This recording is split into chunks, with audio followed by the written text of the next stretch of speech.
Good day internet. So nandito na naman kami ni Aba. So palakad-lakad lang kami dito sa Musyab. And yan. Patay oras lang kami.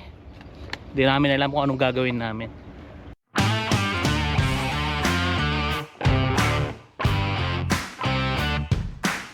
So ngayon is dito kami sa may parang main road ng village. Naglalakad ni Aba. So naghahanap ako dito kung saan ako pwedeng makakuha ng lupa para sa mga tanim ko na gulay. Ay. So ang hirap ng daanan dito, tabingi.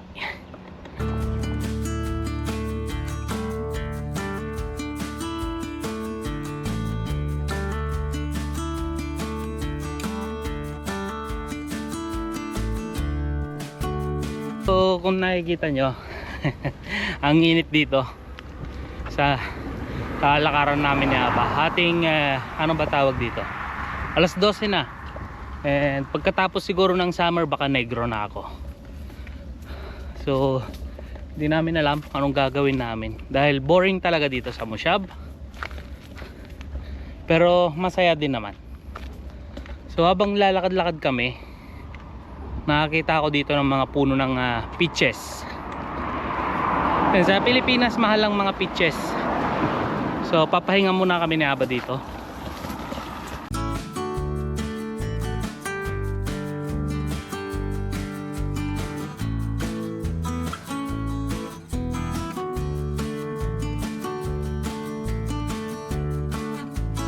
Habang papahinga kami ni Aba dito sa may lilim ng puno, so may nakita akong dalawang peaches dito sa may puno malapit lang dito. So hindi ko alam, idadamay ko si Aba sa kalokohan ko. Aba, I'm going to take the peaches. Look out for the police, okay? You are my lookout. Call me Aba if there's a police.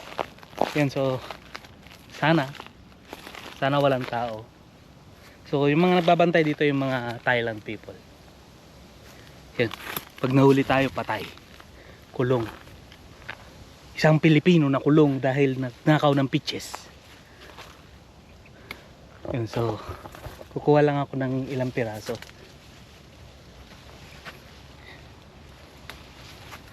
Ito na, nakakuha akong 4. Ay, takbo. Yan, sakto.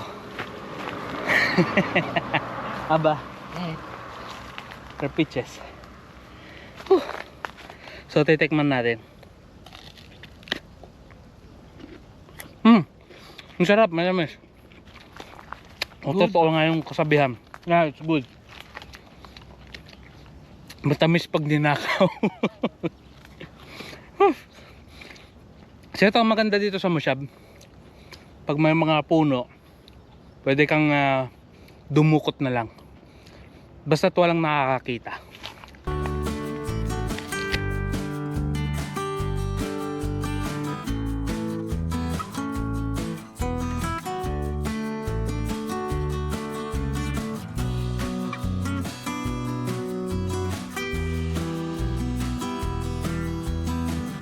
Okay. Raven, no? Wow. Yeah. So dito sa Israel, meron kaming mga ibon dito. Ang ibon dito na karamihan ay raven. So ang raven sa Pilipino, uwak. So ang uwak dito ay hindi siya pure black. Sa Pilipinas is pure black siya na shiny. So dito naman sa Israel is combination siya ng black sa ulo tsaka sa pakpak, and sa katawan is kulay gray.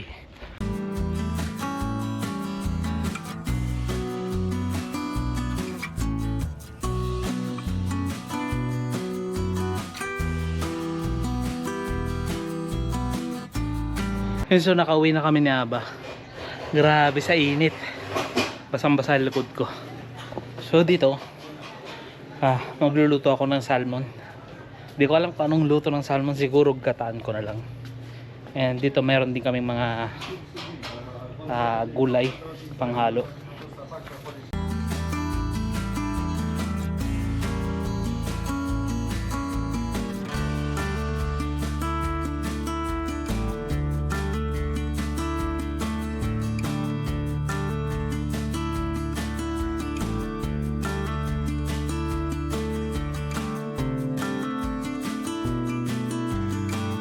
And so, may spinach ako. So, ito yung advantage pag dito ko sa Moshab talaga nakatira or sa kibbutz. So, marami ka pa rin makukuha mga gulay. Check ko muna yung mga halaman ko. Yung mga gulay. And so, mukhang mga healthy naman. Walang malnourish. Now is magluluto na ako ng lunch.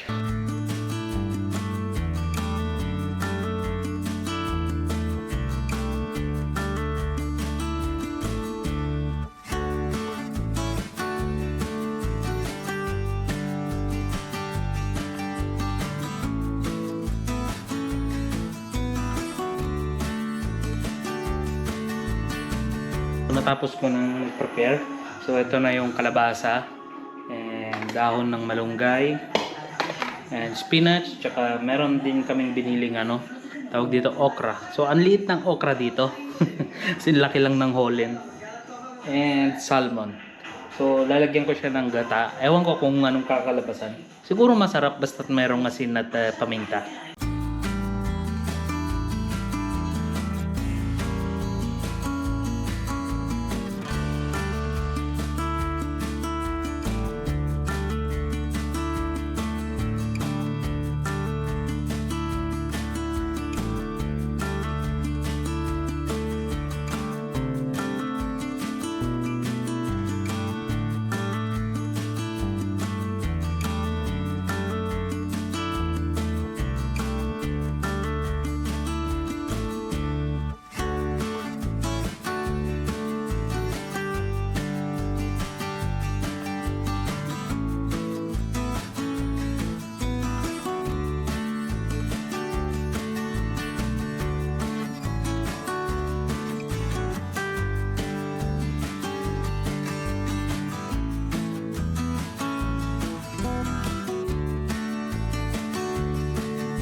So ito na ngayon yung niluto ko na ginataang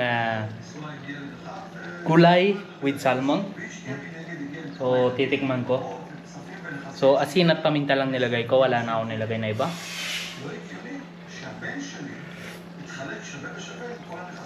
Masarap. Masarap siya.